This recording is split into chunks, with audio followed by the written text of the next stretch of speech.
Paz y bien. Soy el hermano Jesús María Bezunartea. Con gusto de nuevo estoy con ustedes para esta serie de seguidores del camino con la nueva sección que hemos comenzado de encuentro y seguimiento de Cristo en la Iglesia. Al presentar el nuevo tema de hoy, que lleva por título Una oferta de salvación, quiero hacer hincapié desde el principio en el término oferta. Frente a lo que escuchamos, de lo que hemos visto y meditado en temas anteriores, sobre todo en el último tema, sobre la incoherencia humana al desobedecer y rebelarnos frente a la bondad y voluntad amorosa y providente de Dios. Es reconfortante, consolador, sumamente consolador, saber que Dios no nos paga con la misma moneda. Al contrario, hace realidad lo que veíamos en la parábola del hijo pródigo. Su bondad, su benevolencia, su amor, los expresa con una fiesta. La historia que Dios realiza en su Hijo Jesucristo es una cadena de iniciativas de amor y de salvación hacia todos y cada uno de nosotros. Con esa mentalidad vamos a leer y tratar de entender los pasajes que les voy a presentar a continuación, que son cuatro experiencias en las cuales vamos a ver cómo en la vida, en el ministerio de Jesús y a través de Jesús, de su persona, se hace realidad esta oferta de salvación. Porque Dios ha encarnado su palabra en una persona, en Jesús. Dios no solamente dice, no solamente nos habla. Dios ante todo y sobre todo hace, lleva a cabo sus palabras, cumple sus promesas. Y la experiencia más sublime, emocionante, admirable e inefable de este cumplimiento de Dios, del cumplimiento de sus promesas, es la persona de Jesús. Jesús viene a nosotros como esa palabra de salvación, como esa oferta de salvación pronunciada por Dios desde el principio y que se va a realizar ante nosotros. Comenzaremos recordando en Mateo 3, capítulo 3, versículo 1 al 17, la invitación a la conversión que hace Juan Bautista. Una conversión, un llamado a conversión que está centrado en la persona de Jesús, en que hay que prepararse para recibirlo, porque Él nos va a dar un bautismo, no solamente de agua, sino un bautismo con el Espíritu de Dios. Es decir, va a ser una experiencia de conversión que no solamente va a ser un acto nuestro, moral, de querer ser mejores, como solemos decir, sino un cambio real de vida que lo va a hacer el Espíritu del Señor cuando nosotros aceptamos a Jesús como quien puede transformar nuestra vida, porque Él es el Cordero de Dios que quita el pecado. Fíjense, voy a leer algo de este pasaje que comienza así. En aquellos días apareció Juan el Bautista predicando en el desierto de Judea y decía: arrepentíos porque está cerca el reino de los cielos. Juan llevaba un vestido de pelo de camello y una correa de cuero, y acudían a él de Jerusalén, de toda Judea y de toda región de Jordán. Y después de reconocer ellos sus pecados, Juan los bautizaba en el río Jordán.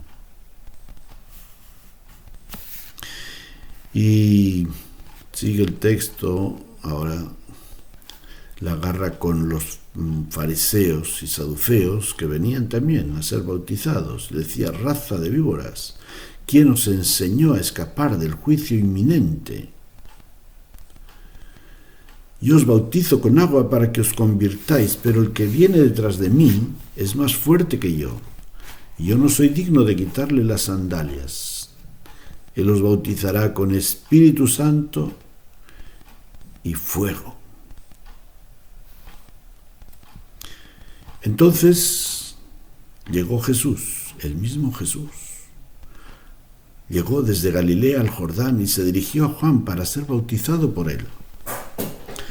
Pero Juan trataba de impedirlo, diciendo: ¿soy yo el que necesito ser bautizado por ti y tú vienes a mí? Jesús le respondió: deja ahora, porque conviene que de este modo cumplamos lo que Dios ha dispuesto.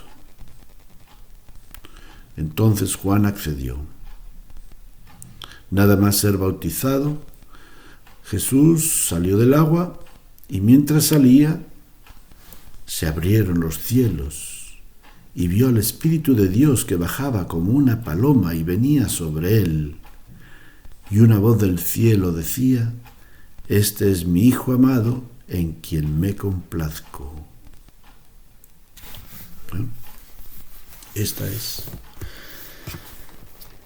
la oferta, pues, la oferta de salvación. Primeramente, reconocer nuestros pecados, de lo cual es también símbolo nuestro bautismo, porque supone una conversión.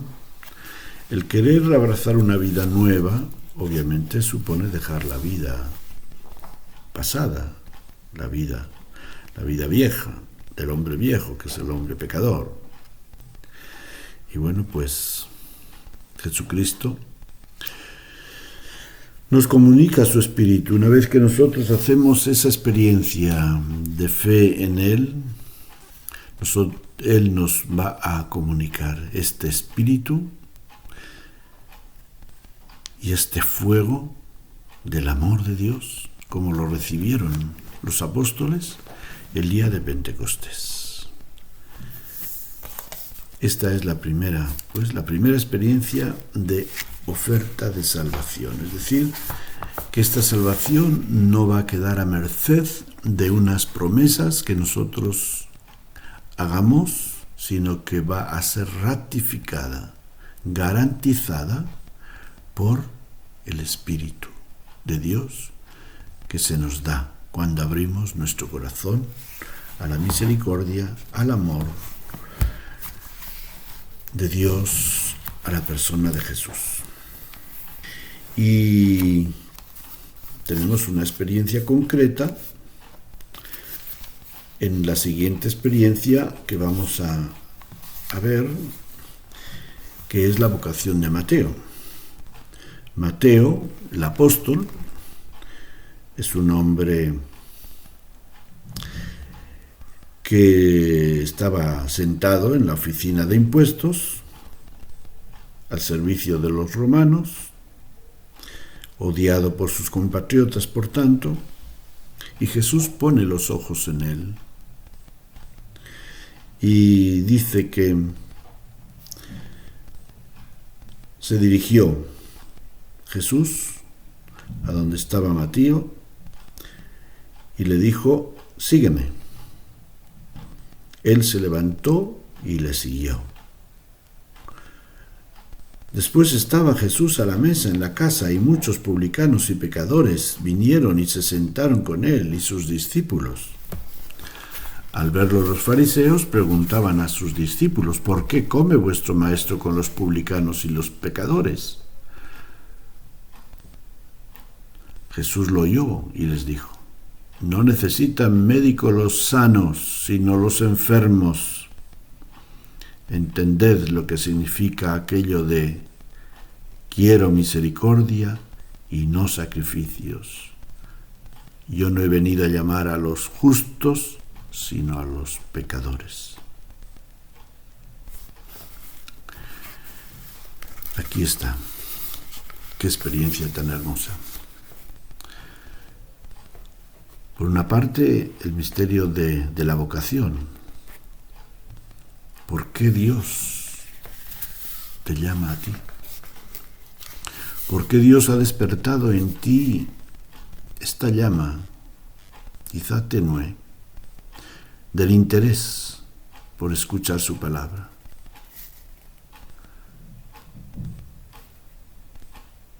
¿O por qué esta llama que un día prendió en tu corazón ha tomado más fuerza y sabes los cambios que ha realizado y sigue trabajando en tu vida, transformando tu corazón, transformando tu vida? Y si no, y tú estás escuchando esta palabra, lo que Jesús le dice a Mateo, te lo dice a ti. Sígueme, escúchame, confía en mí, porque yo he venido a llamar a los pecadores, no a los justos. He venido a sanar a los enfermos, porque Dios se complace en la misericordia, no se complace en el castigo del pecador, sino en el perdón, en la misericordia. Hoy día en el mundo vemos tanta falta de misericordia, tantos crímenes despiadados, tantas muertes sin sentido. Realmente se cumple en tantos lugares. La vida no vale nada, pero es que en la vida son personas y hemos perdido el sentido de la vida, el valor de la vida,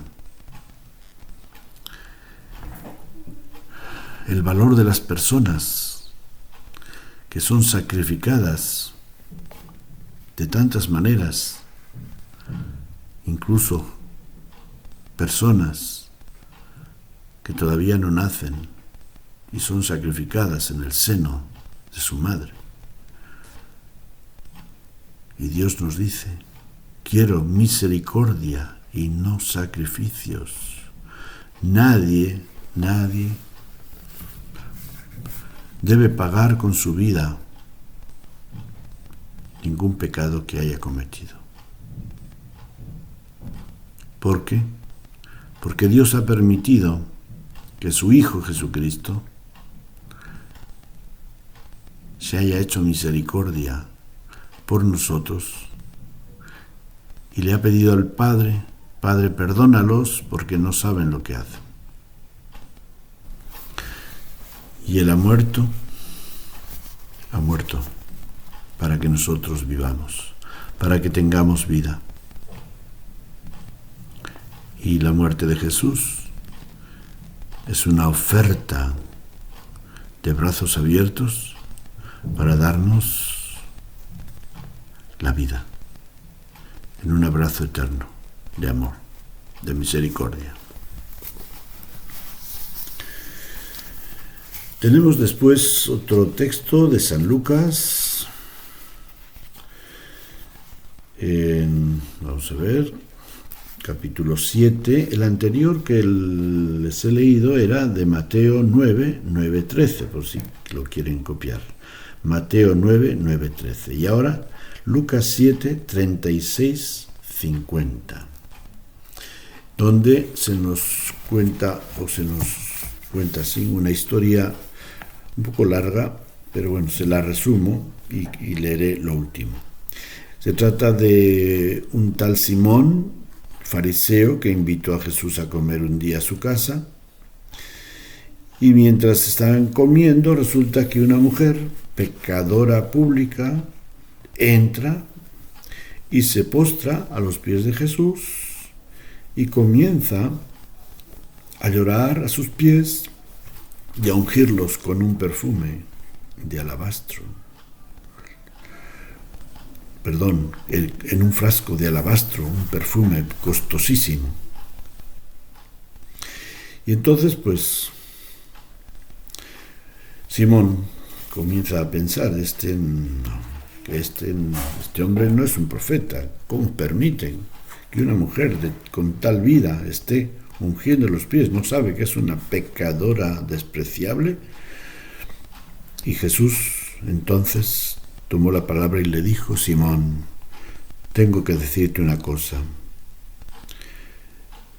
Mira, un prestamista tenía 2 deudores, y uno le debía 500 denarios y otro 50.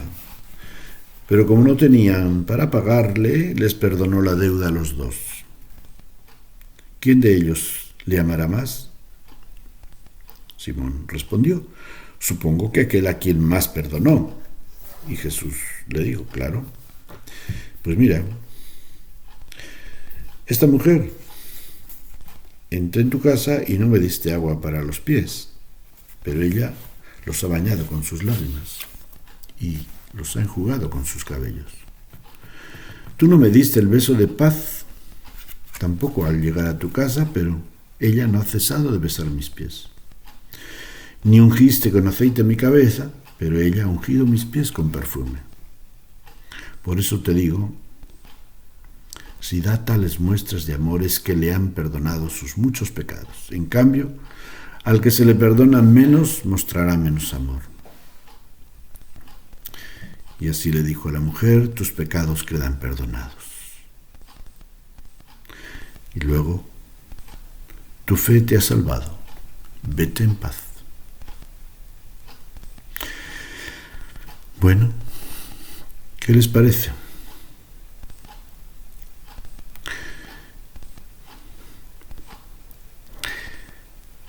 El perdón y el amor van de la mano. Al que mucho se le perdona, mucho ama. Y para que se nos perdone mucho y podamos corresponder al amor, ¿qué necesitamos? Necesitamos reconocer que somos pecadores. Esa es la condición, que no es tan fácil para muchos. Reconocer que somos pecadores. Y entonces Dios despliega sobre nosotros su amor y su misericordia en abundancia. Solamente, claro, es que para que yo te pueda dar algo, necesito que tú me digas que sí. Si yo te voy a dar, no sé, unos caramelos, unos dulces, algo, extiendes la mano. Si yo quiero saludarte, darte un abrazo, tú te dejas.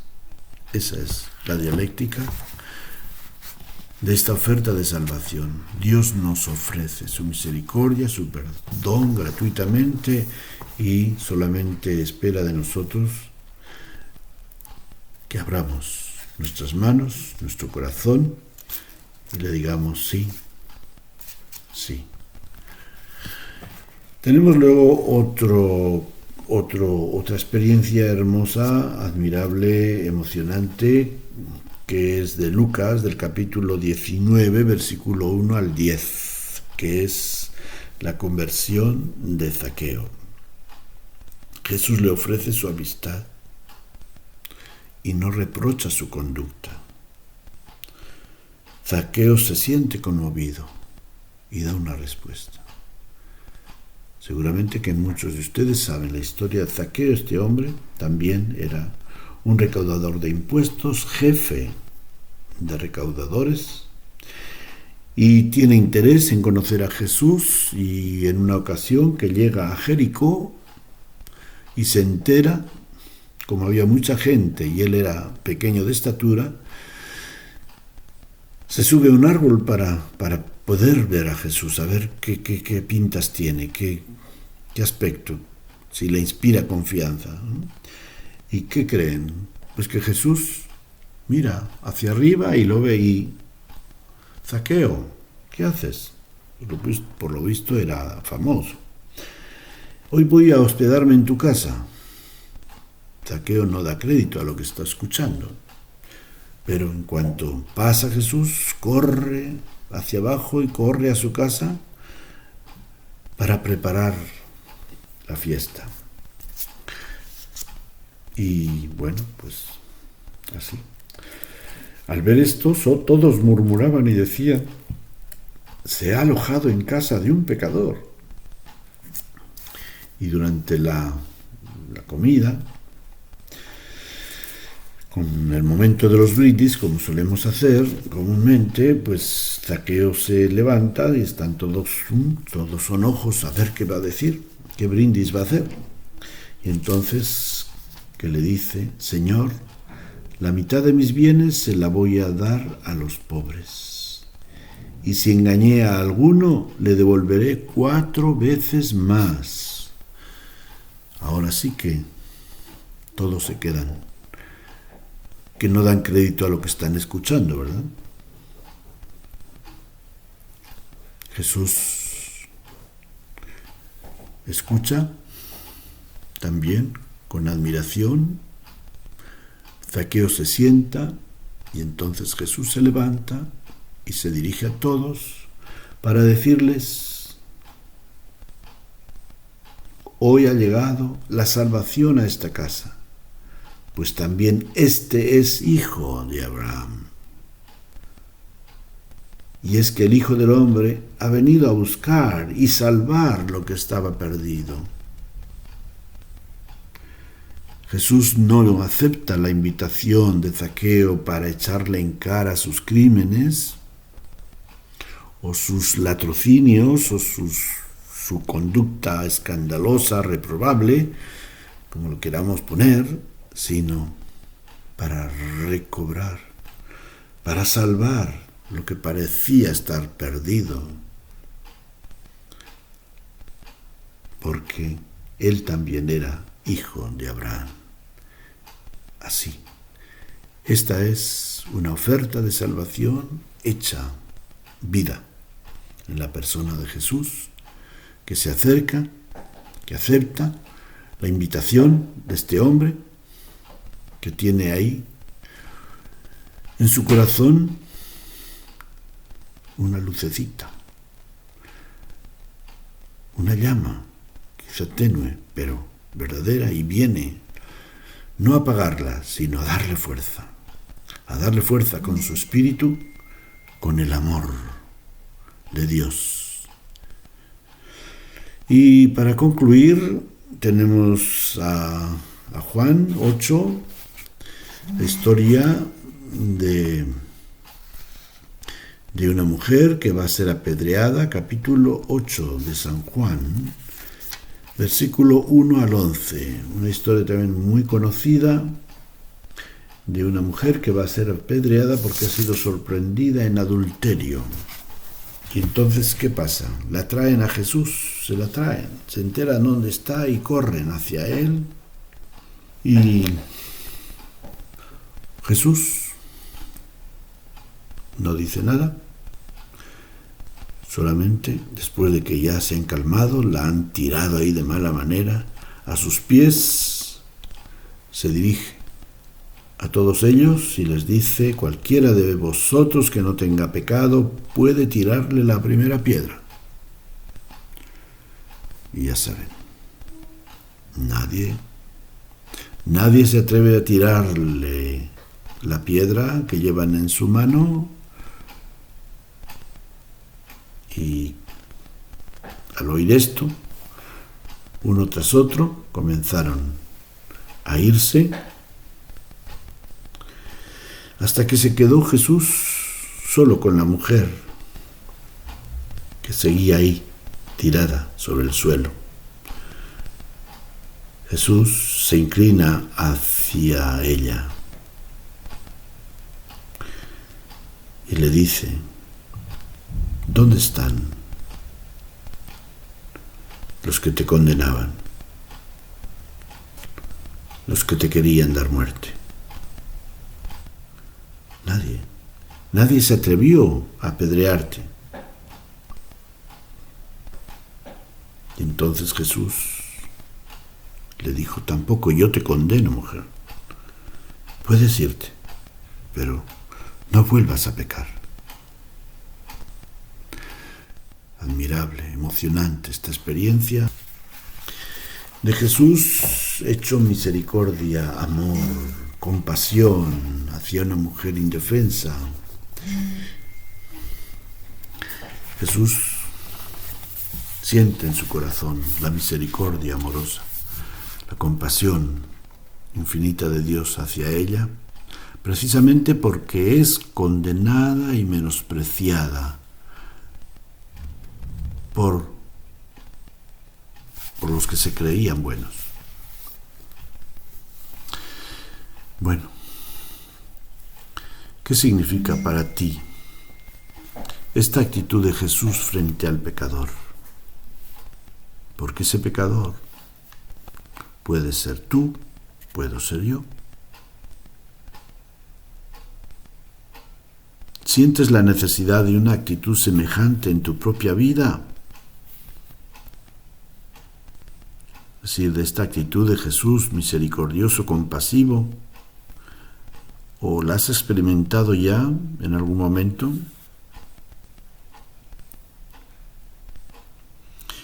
¿Y cómo afectan estos relatos a tu experiencia y a tu concepto del pecado propio y ajeno?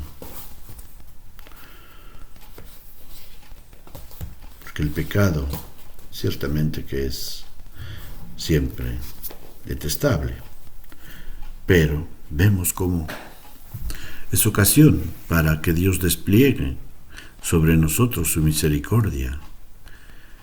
Y el pecado ajeno es también la ocasión para medir nuestra capacidad de compasión y misericordia hacia los demás.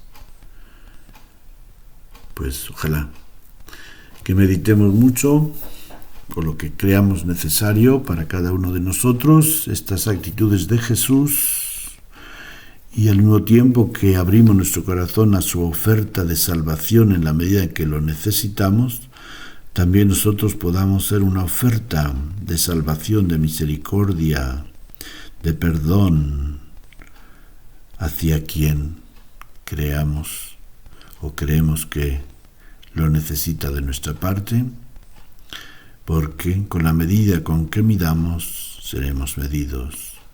Y bueno, en este caso ya hemos sido medidos por Dios, porque nos ha medido con esa medida amplísima, generosísima de su amor en Jesucristo. Entonces nos está diciendo que lo que recibimos gratuitamente, ¿por qué no lo damos también gratuitamente?